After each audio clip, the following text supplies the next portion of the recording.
Class 12 math chapter vector algebra exercise 10.2 start करने से पहले छोटा सा इंट्रोडक्शन देखते हैं। Vector law of addition. First point, triangle law of addition.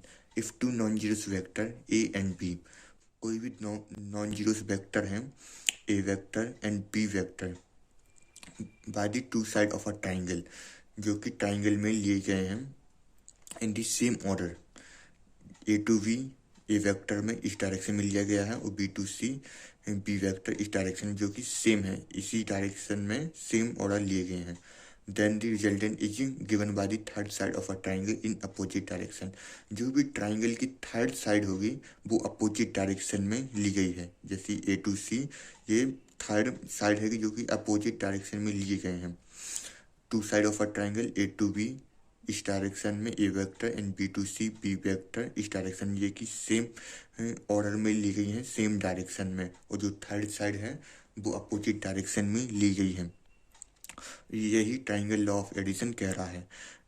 Vector A and vector B ये दोनों सेम ऑर्डर में ली गए हैं। ये A and B vector third side of a triangle के इक्वल होंगे। जैसे A C vector A and B, A B and B C, ये इन दोनों के third side of a triangle जो कि two side of a triangle के इक्वल होंगे। फिर से समझते हैं ये ट्राइंगल ऑफ एडिशन क्या कह रहा है। Two side of a triangle ली गई हैं जो कि सेम ऑर्डर में है, A to B A vector B to C B vector, और third side of a triangle जो कि अपोजिट डायरेक्शन में है, ए प्लस बी, जो कि थर्ड साइड है जो कि two side of a triangle के इक्वल होंगे। A vector and B vector third side of a A vector plus B vector के इक्वल होंगे। सेकेंड पॉइंट समझते हैं, parallelogram law of addition. If two non zeros vector A and B, कोई भी non zeros vector है parallelogram में A and B, A to B A vector इस direction में एंड बी टू सी इस direction by the to adjusting side of a parallelogram, जो कि adjusting side है। ये एडजस्टिंग साइड हो गई A to B B to C, adjusting side जो कि सेम ऑर्डर में एडजस्टिंग साइड ली गई हैं। Then the resultant is given by the diagonal of the parallelogram in opposite direction, जो भी इसका डायगोनल होगा वो अपोजिट डायरेक्शन में होगा। जैसे A to B A vector इस डायरेक्शन में ली गई है, B to C B vector इस डायरेक्शन, ये सेम डायरेक्शन है A to B and B to C, और जो इसका डायगोनल होगा वो अपोजिट डायरेक्शन में है जो कि इस डायरेक्शन में लिया गया है। अगर इस डायरेक्शन में होती तो ये सेम डायरेक्शन होती। अब जो इसका डायगोनल होगा पैरेललोग्राम का, जो कि टू साइड जो कि नॉन जीरोस वेक्टर के इक्वल होंगे टू साइड के, ए एंड बी वेक्टर जो कि डायगोनल की थर्ड साइड के इक्वल हैं। A C vector and A B vector, A C line जो कि ए प्लस बी इन दोनों साइड के इक्वल होगा। ये डायगोनल इन दोनों साइड के इक्वल होंगे। ये पूरा parallelogram law of vector addition क्या कह रहा है, जो कि टू एडजस्टिंग साइड ली गई हैं A to B A vector B to C B vector, जो कि third side in opposite direction में होंगी ये। और ए सी जो कि two side of are non zeros vector के इक्वल होंगे, A B and B C, और यही parallelogram law of vector addition कह रहा है। Property of vector law of addition. First point, A vector plus B vector equal to B vector plus A vector. अगर हम कोई भी दो वेक्टर को A vector and B vector को ऐड करते हैं और जो कि इक्वल है B vector plus B vector का, देन उसको कम्यूटेटिव लॉ को फॉलो करता है vector law of addition. Second point, A vector bracket B vector plus C vector bracket close is equal to A vector plus B vector bracket close plus C vector. अगर कोई भी A vector B plus C vector इस law को follow करता है उसको associated law कहेंगे। Third point, A vector plus zero vector is equal to A vector. अगर हम किसी वेक्टर में जीरो ऐड करते हैं तो उसी का वेक्टर आ जाता है। जैसे कि इसमें जीरो ऐड किया तो वही का वही वेक्टर आ गया है, और इसमें भी जीरो ऐड करेंगे तो ये सारे इक्वल हैं। अगर fourth point, A vector minus A vector, अगर किसी वेक्टर का उसी वेक्टर में माइनस करेंगे तो जीरो वेक्टर आ जाता है। जैसे कि ए minus A vector plus A vector, ये सारे तीनों वेक्टर इक्वल हैं। Multiplication of a vector by a scalar, मान लेते हैं ये ए वेक्टर है, अगर इसमें 2 का मल्टीप्लाई करते हैं तो इसकी डायरेक्शन डबल हो जाएगी। जैसे कि ये हो चुकी है 2a, अगर इसमें हाफ का मल्टीप्लाई करते हैं तो इसकी डायरेक्शन हाफ हो जाएगी। ये देख सकते हैं हाफ हो चुकी है। अगर इसमें माइनस का मल्टीप्लाई करते हैं तो इसकी डायरेक्शन अपोजिट हो गई है, पहले इस तरफ थी इस तरफ हो गई है।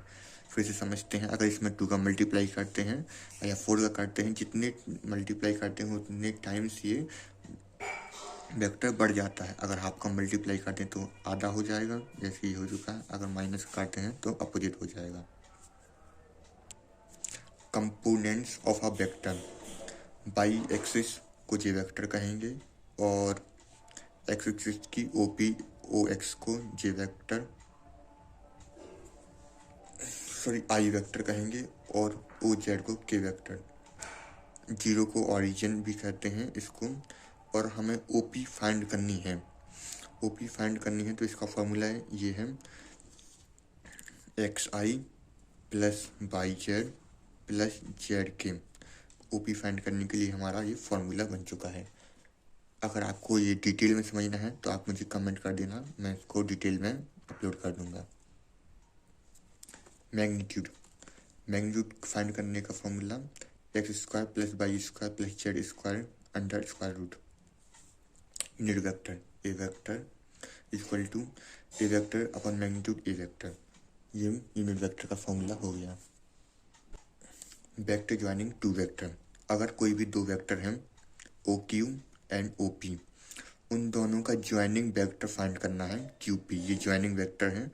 अगर इन दोनों का ज्वाइनिंग वेक्टर फाइंड करना है पी क्यू, तो इसका फॉर्मूला है एक्स स्क्वायर, इसको इससे माइनस करेंगे, इससे इसको माइनस, ये फॉर्मूला बन गया है x2 minus x1 y 2 minus y 1 z2 minus z1 under root square root. तो ये हमारा फॉर्मूला बन चुका है। Exercise 10.2 compute the magnitude of the following vector, हमें ये फॉलोइंग वेक्टर हैं जिनकी हमें मैग्नीट्यूड फाइंड करनी है। ये मैग्नीट्यूड का फॉर्मूला है modulus m equal to root X square plus Y square plus Z square, ये मैग्नीट्यूड का फॉर्मूला है। अब ये वेक्टर है। मैग्नीट्यूड का मतलब क्या होता है? मैग्नीट्यूड वो होती है जो साइज और कैपेसिटी बताता है। तो इस वेक्टर की जो भी न्यूमेरिकल वैल्यू होगी वो इसमें पुट करनी है। अब पहला क्वेश्चन देखते हैं। ए मॉडुलस, अब एक्स स्क्वायर में न्यूमेरिकल वैल्यू पुट करनी है इसकी। अब इसकी तो कोई नज़र नहीं आ रही है न्यूमेरिकल वैल्यू, क्योंकि इसकी है 1। अब इसकी 1 क्यों होगी? क्योंकि इसको आई मल्टीप्लाई बाई 1 इक्वल टू 1 होता है। अब आई की मल्टीप्लाई जब 1 में होगी तो इसके भी आई ही आएगा, तो इसकी जगह तो आई 1 लिखेंगे। तो 1 स्क्वायर, इसकी जगह भी 1 होगा, इसकी जगह भी 1 होगा। 1 स्क्वायर प्लस 1 स्क्वायर, तो ए मॉडुलस रूट 3। सेकेंड क्वेश्चन देखते हैं। बी मॉडुलस, मॉडुलस का मतलब वो होता है कि कोई भी मॉडुलस के अंदर कोई वैल्यू हो, जब मॉडुलस आता है तो वो हमेशा पॉजिटिव में ही आता है, चाहे वो नेगेटिव हो चाहे पॉजिटिव, वो पॉजिटिव में ही आता है। अब एक्स स्क्वायर की जगह 2 दिया गया है न्यूमेरिकल वैल्यू, और बाई स्क्वायर की जगह -7 दिया गया है, और जेड स्क्वायर की जगह -3 दिया गया है। अब बी मॉडुलस रूट 4, अब इसकी जगह 7 मल्टीप्लाई बाई 7 इक्वल टू 9। क्या तुम हम तो माइनस माइनस पॉजिटिव हो जाएगा, तो ये 49, और इसका हो जाएगा 9। तो इसका आंसर हो जाएगा 62। अब थर्ड पार्ट में देखते हैं, मॉडुलस सी रूट। अब एक्स स्क्वायर की जगह क्या है, इसका numerical value 1/√3 square 1/√3 square 1/√3 square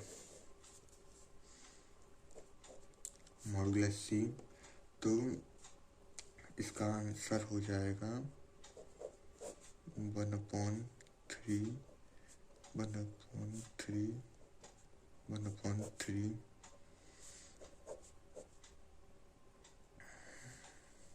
3/3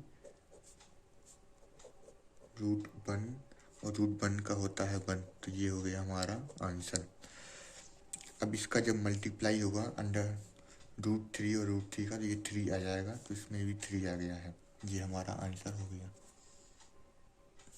question number 2, right 2 different vector having same magnitude. हमें 2 अलग अलग वेक्टर फाइंड करने हैं जिनकी मैग्नीट्यूड सेम हो। 2 अलग अलग वेक्टर जिनकी मैग्नीट्यूड सेम हो। चलो क्वेश्चन को देखते हैं। A vector I plus J plus के, बी वेक्टर आई माइनस जे माइनस के। हमें ऐसे वेक्टर फाइंड करने हैं जो कि अलग अलग हों, जिनका मैग्नीट्यूड सेम हो। इनकी मैग्नीट्यूड तो सेम है, लेकिन इनकी ये अलग अलग वेक्टर हैं। आई जे के, इनके मैग्नीट्यूड तो सेम हो गए। अब इसको चेक भी कर लेते हैं, इनकी मैग्नीट्यूड फाइंड करके।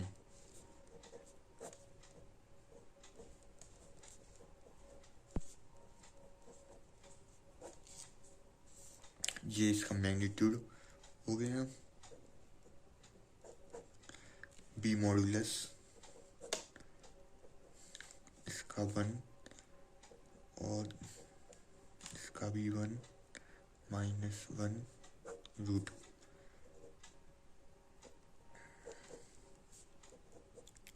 इसका हो गया √3 और इसका भी हो गया √3।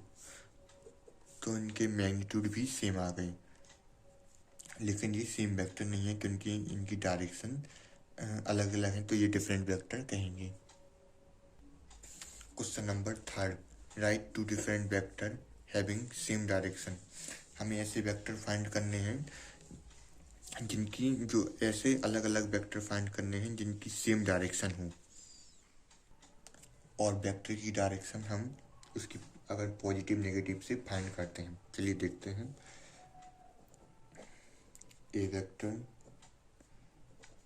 आई cap J cap K cap, B vector 4i cap 4j cap plus 3k cap. ये अलग अलग वेक्टर हैं, इनकी डायरेक्शन सेम है। इनकी डायरेक्शन सेम क्यों है? क्योंकि ये पॉजिटिव नेगेटिव सेम है। ये भी पॉजिटिव, ये भी पॉजिटिव, ये भी पॉजिटिव, ये भी पॉजिटिव, और ये इनकी मैग्नीट्यूड अलग है, लेकिन इनकी डायरेक्शन सेम है, इसलिए ये अलग अलग वेक्टर हैं, ये कोई सेम डायरेक्शन के हैं। Question number 4, find the value of x and y so that the vector 2i cap plus 3j cap and xi and yj are equal. हमें x एंड y की वैल्यू फाइंड करनी है जबकि ये दोनों vector equal हैं। अब ये दोनों वेक्टर इक्वल हैं तो हम इनको 2i और xi को इक्वल लिख सकते हैं, और 3j को और yj को इक्वल लिख सकते हैं।